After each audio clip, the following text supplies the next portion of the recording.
بسم اللہ الرحمن الرحیم ان الحمد للہ نحمده ونستعینه ونستغفره ونعوذ باللہ من شرور انفسنا ومن سیئات اعمالنا من يهدي الله فلا مضل له ومن يضلل فلا هادي له واشهد ان لا اله الا الله وحده لا شريك له واشهد ان محمدا عبده ورسوله وبعد فإن خير الحديث كتاب الله وخير الهدي هدي محمد صلى الله عليه وسلم وشر الأمور محدثاتها وكل محدثة بدعة وكل بدعة ضلالة وكل ضلالة في النار. وقال عز وجل في القرآن المجيد أعوذ بالله من الشيطان الرجيم بسم الله الرحمن الرحيم يا أيها الذين آمنوا اتقوا الله حق تقاته ولا تموتن إلا وأنتم مسلمون. وقال يا أيها الناس اتقوا ربكم الذي خلق من نفس واحدة وخلق منها زوجها وبث منهما رجالا كثيرا ونساء واتقوا الله الذي تسألون به والأرحام إن الله كان عليكم رقيبا. وقال يا أيها الذين آمنوا اتقوا الله وقولوا قولا سديدا يصلح لكم أعمالكم ويغفر لكم ذنوبكم ومن يطع الله ورسوله فقد فاز فوزا عظيما. اللهم صل على محمد وعلى آل محمد كما صليت على إبراهيم وعلى آل إبراهيم إنك حميد مجيد. اللهم بارك على محمد وعلى آل محمد كما باركت على إبراهيم وعلى آل إبراهيم إنك حميد مجيد. رب اشرح لي صدري ويسر لي أمري واحلل عقدة من لساني يفقهوا قولي. أما بعد. تمام تعریفیں اس اللہ عز و جل کے لیے لائق و زیبا ہے جو تمام جہانوں کا بنانے والا اور اسے پالنے والا ہے، اور درود و سلام اس کے آخری نبی محمد صلی اللہ علیہ وسلم پر. الحمدللہ ہم تمام یہاں اس ہفتے واری درس قرآن میں جمع ہوئے ہیں. انشاءاللہ آج میرے اس درس کا عنوان جو ہفتے واری ہمارا لیکچر ہوتا ہے وہ ہوں گا انشاءاللہ جو ایک سوال تھا اور بہت سارے لوگ بکثرت اس سوال کو کرتے تھے، وہ یہ تھا کہ وطر کے تعلق سے وطر کب پڑھے، وطر کتنی رکعت پڑھے، وطر کا طریقہ کیا ہے، قنوت نازلہ کب پڑھنی چاہیے، قنوت کا طریقہ کیا ہے، کیا قنوت کے بغیر نماز ہوتی یا نہیں ہوتی، وطر کو سونا کیا ضروری ہے یا بغیر سوئے کے وطر ہو جاتی. مطلب تہجد کی بات چونکہ وطر پڑھتے ہیں، تہجد کے تعلق سے بہت سارے سوالات تھے کہ تہجد کے لیے سونا کیا ضروری اور فرض ہے، اور بہرحال کیا جس کو بہت زیادہ لوگوں کے سوالات تھے. تو انشاءاللہ عزیز ان سوالات کو ہم نے سب کو جمع کیا، اور آج انشاءاللہ عزیز ہم آپ کے سامنے وطر کے تعلق سے اور تہجد کے تعلق سے کچھ باتیں رکھوں گا.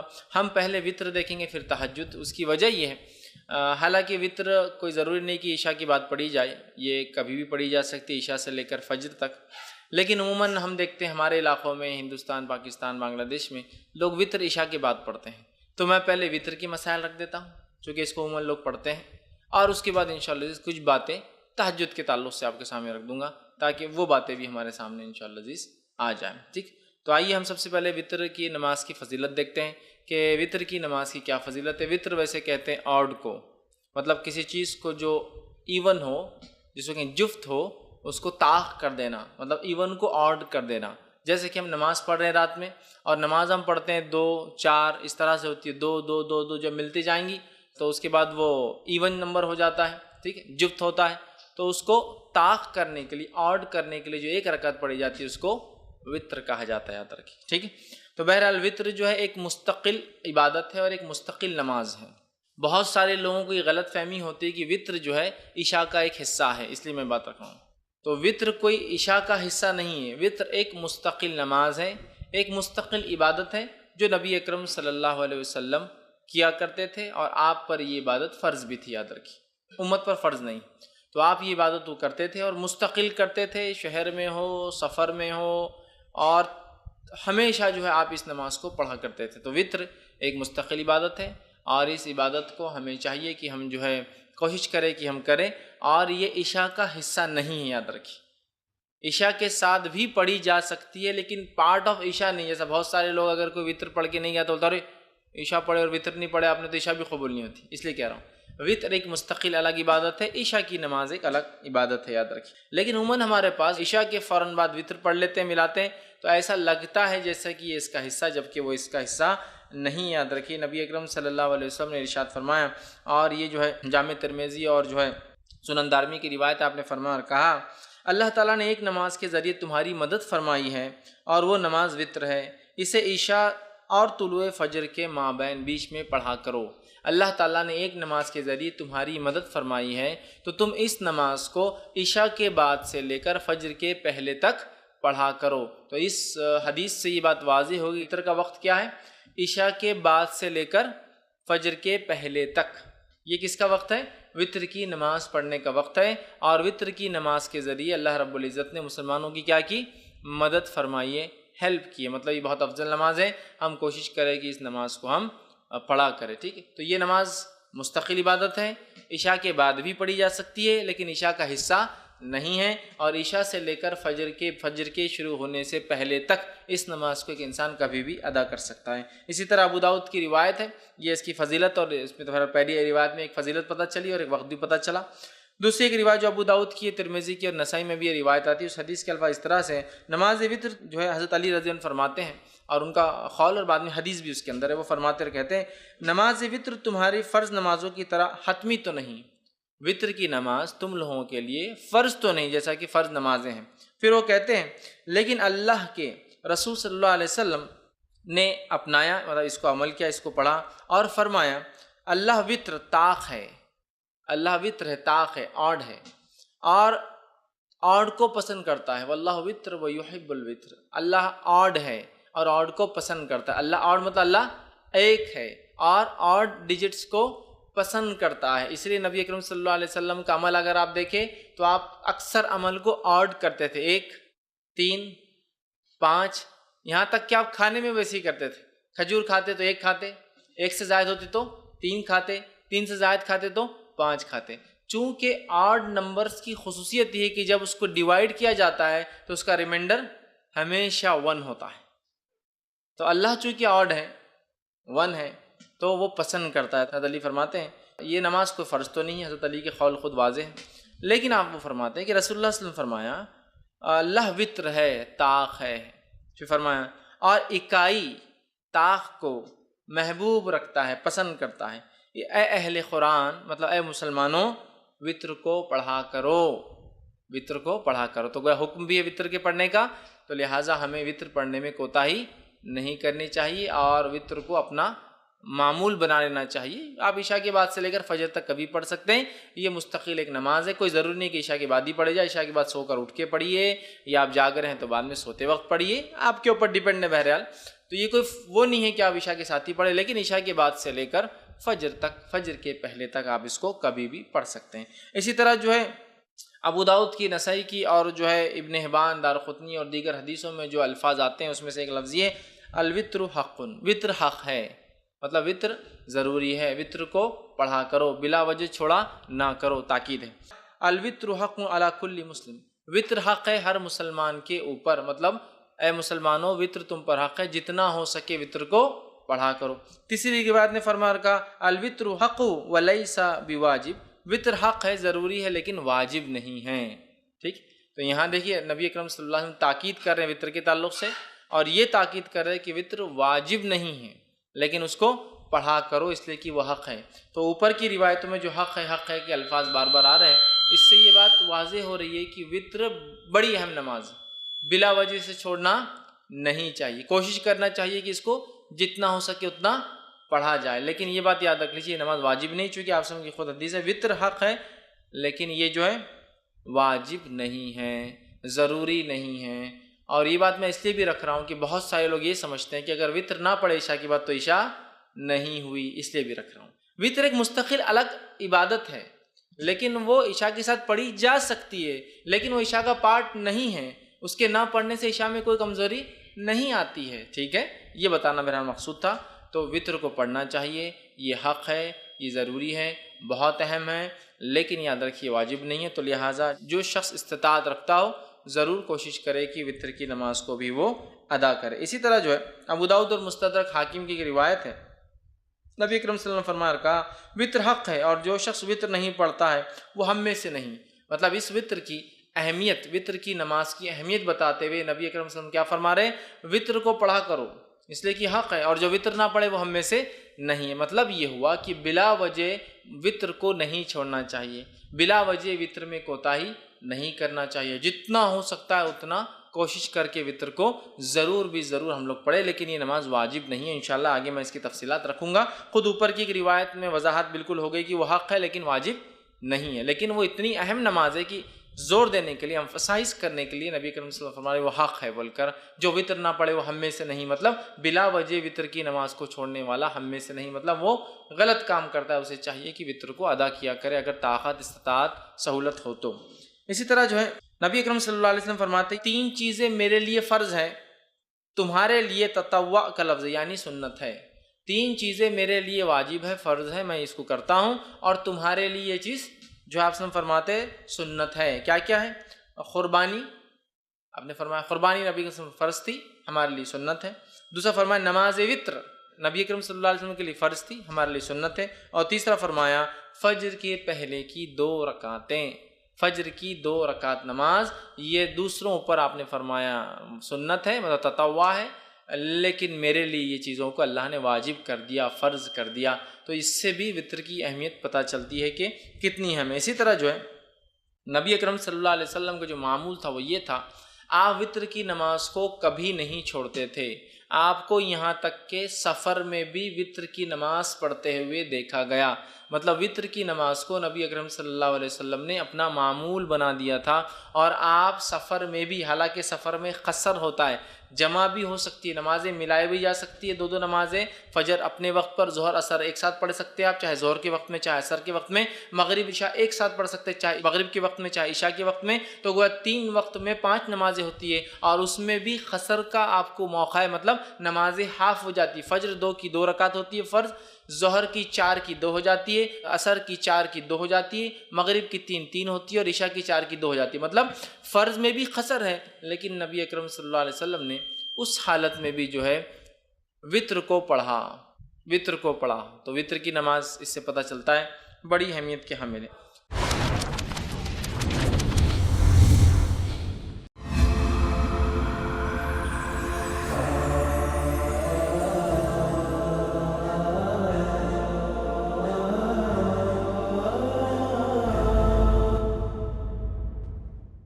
السلام علیکم ورحمۃ اللہ وبرکاتہ۔ ناظرین، جیسا کہ آپ جانتے ہیں ٹی وی پچھلے 2 سالوں سے الحمدللہ مسلسل دین اسلام کی دعوت اور تبلیغ میں لگا ہے، اور امید کرتا ہوں الحمدللہ آپ لوگ اس سے کافی فائدہ اٹھا رہے ہیں۔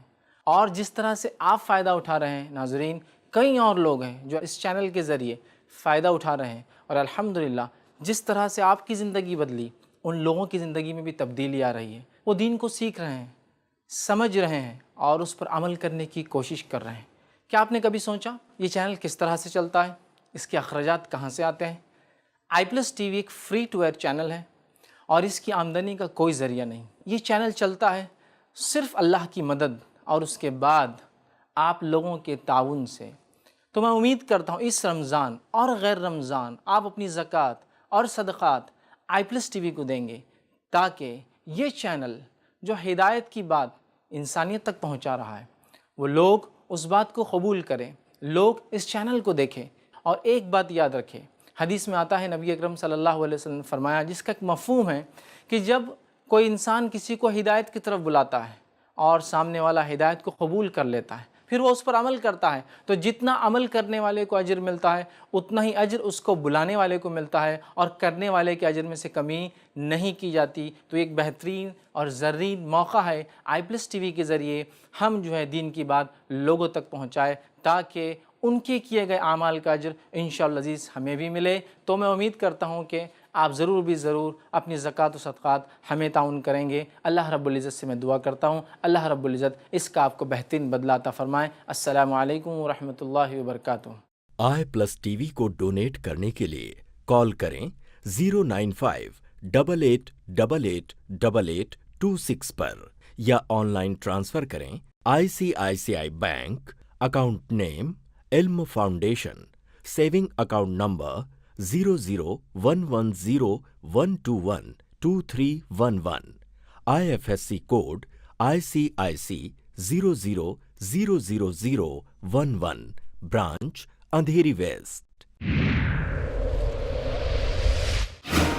24 گھنٹے بہترین دینی پروگرامز، گھر کے ہر فرد کے لیے، سماج کے ہر طبقے کے لیے، بزرگوں کے لیے، بچوں کے لیے، اسلام کا صحیح پیغام جاننے کے لیے، امن کے لیے، بھائی چارگی کے لیے، عمل کے لیے، علم کے لیے، حال کے لیے، مستقبل کے لیے۔ لیکن کیا آپ نے یہ سوچا یہ سب ہوتا کیسے ہے؟ صرف اللہ کی مدد اور اس کے بعد آپ کے تعاون سے۔ آئی پلس ٹی وی کو اس رمضان اپنے صدقات اور زکوٰۃ ڈونیٹ کریں تاکہ ہم انشاءاللہ اس حق کے پیغام کو ساری انسانیت تک پہنچا سکیں۔ آئی پلس ٹی وی کو ڈونیٹ کرنے کے لیے کال کریں 09588888826 پر یا آن لائن ٹرانسفر کریں ICICI bank, account name Ilm foundation, saving account number 001121212311، IFSC code ICIC 00000011، branch Andheri waste.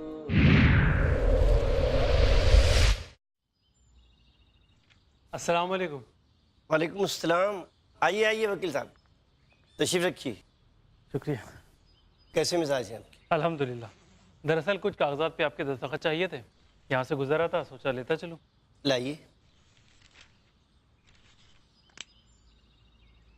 نیچے۔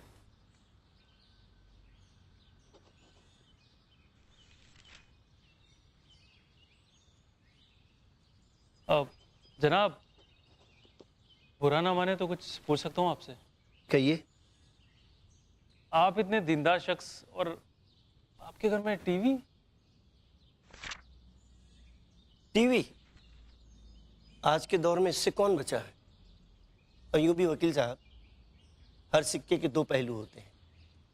کیا ہم نے اس کا دوسرا پہلو دیکھا کہ کچھ لوگ اس کا بہترین استعمال کر رہے ہیں؟ اب یہی دیکھ لیجیے، عمدہ مثال۔ یہ چینل دنیا بھر میں 24 گھنٹے اسلامی تعلیمات پھیلا رہا ہے، چند ہی دنوں میں کروڑوں گھروں تک پہنچ چکا ہے۔ بھائی میں تو ان کے ساتھ ہوں، آپ کیا سوچ رہے ہیں؟ سوچنا کیا ہے، بس یہ بتائیے ان کا ساتھ کیسے دینا ہے؟ I plus T V, Islamic family T V channel, 24 گھنٹے دین کی بات۔ اس نیک کام میں ہمارا ساتھ دیں، پروگرام سپانسر کریں یا ڈونیشن اور زکوٰۃ دیں۔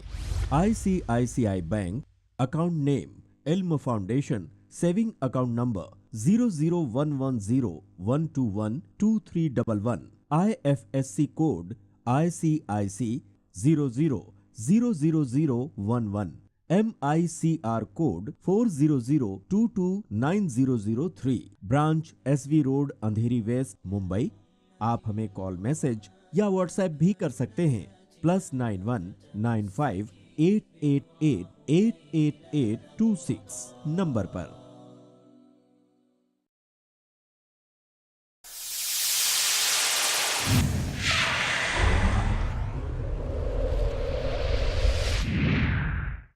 آئی پلس ٹی وی، بہتر زندگی کے لیے۔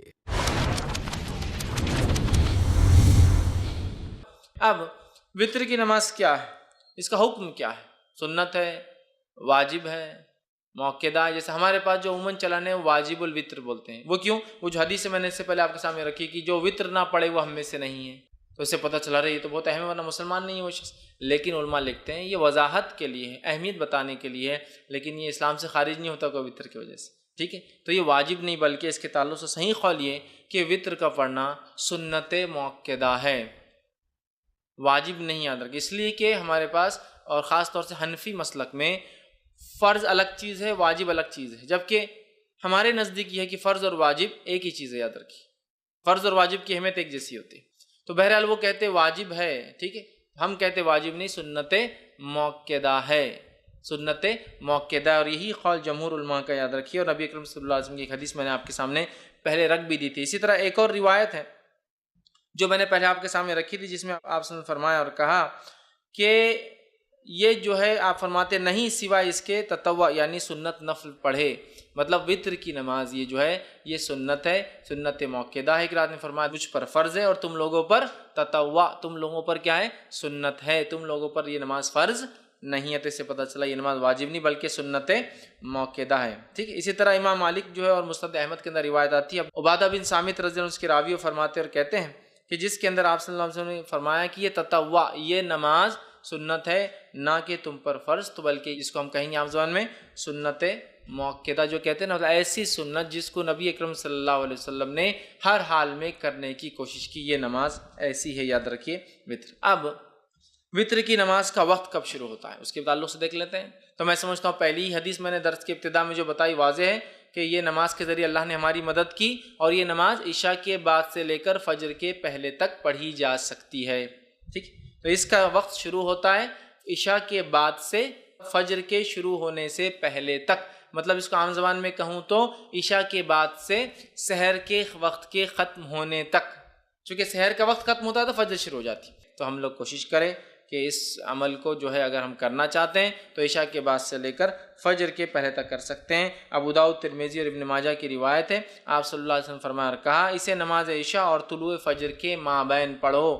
عشاء کے بعد اور طلوع فجر کے شروع ہونے کے بیچ میں کہیں آپ اس نماز کو پڑھ سکتے ہیں، یاد رکھیں، ٹھیک ہے۔ اسی طرح صحیح بخاری اور صحیح مسلم کی متفق علیہ روایت، آپ نے فرمایا اور کہا، نبی اکرم صلی اللہ علیہ وسلم رات کے ہر حصے میں نماز وتر ادا فرمائی، ابتدائی حصے میں بھی، وسط شب میں بھی، اور رات کے آخری حصے میں بھی۔ اور یہ روایت حضرت عائشہ سے ہے کہ حضرت عائشہ فرماتی کہ آپ صلی اللہ علیہ وسلم وتر کی نماز عشاء کے بعد بھی پڑھتے تھے، اس کے بعد سے لے کر رات کے کسی بیچ کے حصے میں بھی پڑھتے تھے، اور اس کے علاوہ رات کے آخر حصے میں بھی پڑھا کرتے تھے۔ تو اس سے پتہ چلا کہ وتر کی نماز عشاء کے بعد سے لے کر فجر کے پہلے تک کبھی بھی پڑھی جا سکتی ہے، اور نبی اکرم صلی اللہ علیہ وسلم نے عشاء کے بعد سے لے کر فجر کے پہلے تک پڑھا۔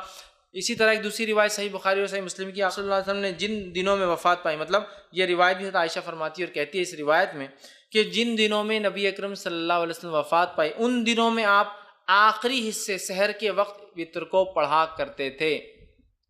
اس سے کیا پتہ چلا؟ آپ صلی اللہ علیہ وسلم عشاء کی بعد بھی پڑھتے، بیچ میں پڑھتے، اور آخر وقت میں لیکن آپ نے کیا کیا؟ اس کو سحر کے وقت پڑھا کرتے تھے۔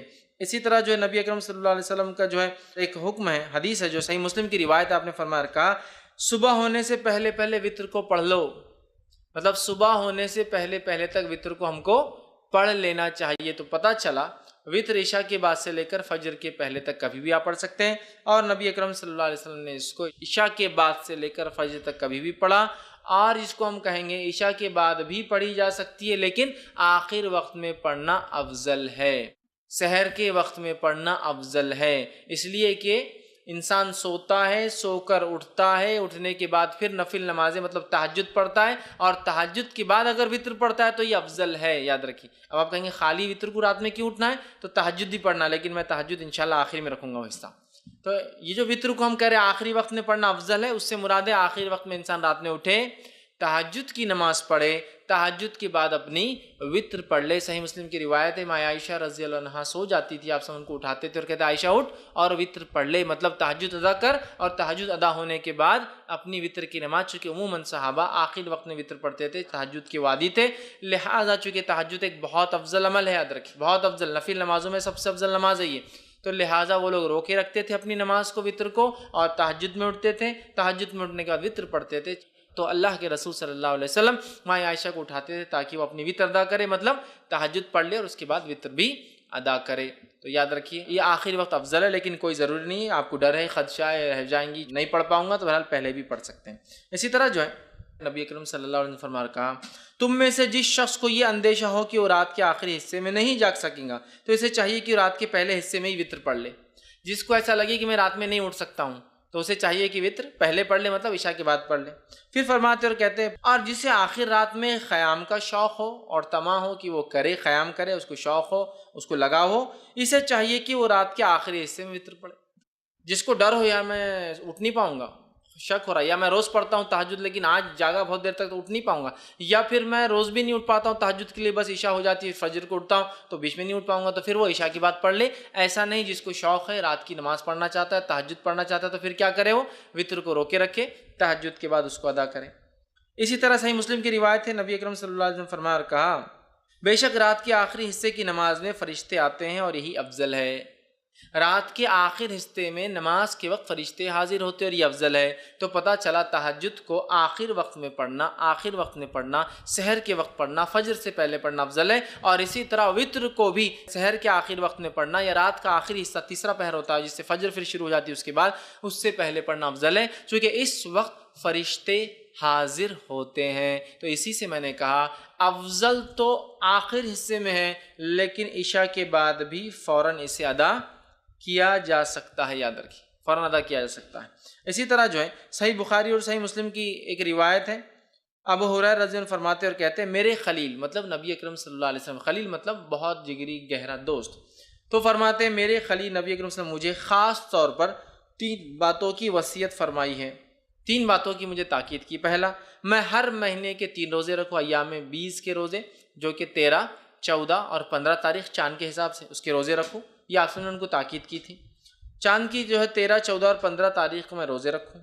اسی طرح آپ نے فرما کہا صلاۃ الضحیٰ یعنی چاشت کی 2 رکعتیں نماز پڑھوں۔ اسی طرح فرماتے اور کہا یہ کہ سونے سے پہلے میں وتر پڑھ لیا کروں، مطلب سونے سے پہلے پڑھ لیا کروں مطلب انسان سونے سے پہلے وتر پڑھ سکتا ہے، اور ہم جانتے ہیں وتر نماز رات کی آخری نماز ہوتی ہے اور تہجد کے بعد ہوتی ہے، تو لہٰذا کوئی انسان بغیر سوئے بھی تہجد پڑھ سکتا ہے۔ یہ جواب ہے، بہت سے لوگ بولتے ہیں نا تہجد کے لیے سونا ضروری ہے، افضل ہے سو کر اٹھ کر پڑھنا، اس لیے کہ اٹھنا، مشقت کرنا، وضو کرنا، ٹھنڈا اور گرم پانی کا مسئلہ ہوتا ہے رات میں پھر بھی کرنا، یہ افضل ہے لیکن ضروری نہیں ہے، یاد رکھیں۔ بہت سے لوگ بولتے ہیں تم تو سوئی نہیں تو تہجد کیسے پڑھیں گے؟ آپ نے کیا فرما رہے ابو ہریرہ رضی اللہ عنہ کو کہ سونے سے پہلے وتر پڑھ لینا، مطلب اگر تم سونے کا ڈر ہو کہ صبح نہیں اٹھ پاؤں گے تو وتر پڑھ کر سونا، اور صحابہ ظاہر سی بات ہے تہجد کی بھی عادی تھے، یہ تو کوئی جلدی بھی پڑھ سکتا ہے تہجد، یاد رکھیے، یا پھر بغیر سوئے کی بھی رات بھر جاگ لیا آج کسی کی وجہ سے تو پھر میں تہجد پڑھ کر سو سکتا ہوں، ٹھیک ہے۔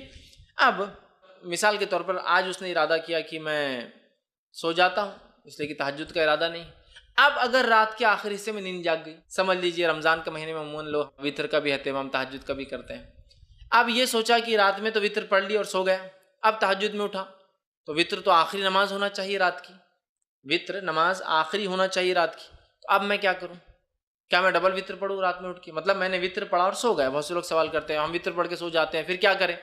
تو وتر پڑھ کر اگر آپ سو گئے ہیں اور رات میں نیند ہوشیار ہو جائے اور تہجد پڑھنا چاہے تو آپ صرف تہجد پڑھیں گے، وتر کو آپ ڈبل نہیں پڑھیں گے، اس لیے کہ ایک رات میں 2 وتر نہیں ہو سکتی ہے۔ اس تعلق سے آپ سن کی حدیث ہے، ابو داؤد جامع ترمذی اور سنن نسائی کی روایت ہے، آپ نے فرمایا کہا ایک رات میں 2 وتر نہیں ہوتی۔ دوسری کی روایت نے فرمایا رات کی اپنی آخری نماز وتر کو بناؤ، وتر کو رات کی آخری نماز بناؤ، مطلب وتر تہجد کے بعد پڑھی جانا چاہیے، لیکن اگر کوئی شخص اس ڈر سے وتر پڑھ کر سو جائے کہ میں صبح شاید نہیں اٹھ پاؤں گا اور سو جائے اور پھر نیند ہوشیار ہو جائے تہجد کے وقت، تو اسے وتر کو نہیں پڑھنا ہے، صرف تہجد پڑھنا ہے۔ لیکن کوئی انسان اس کو روز کا معمول نہ بنا دے کہ روز تہجد پڑھتا ہے لیکن وتر پڑھ کے سو جاتا ہے پھر تہجد کرتا ہے، روز کا معمول نہیں۔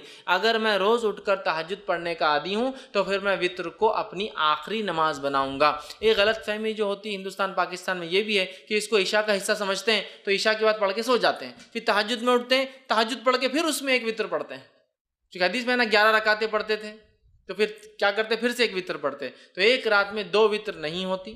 وتر کو آخری نماز بنانا ہے، تو جس کو ڈر ہے کہ صبح نہیں اٹھ پائیں گا اور وہ پڑھ کر سو جائے اور اٹھ جائے کبھی کبھار تو وہ تہجد پڑھ لے سکتا ہے، لیکن روز جو تہجد پڑھتا ہے وہ شخص جو اپنے وتر کو روکے رکھیں گا، پھر رات میں اٹھیں گا، تہجد ادا کریں گا، تہجد کی ادا کرنے کے بعد پھر وہ اپنی وتر کی نماز کو ادا کریں گا۔ اس بات کو ہم یاد رکھیں، چونکہ اسے آخری نماز بنانا چاہیے، اور اگر کوئی سو جائے پڑھ کر اٹھ جائے تو پھر وتر دہرانے کی ضرورت نہیں ہے، صرف وہ تہجد کی نماز پڑھ لے۔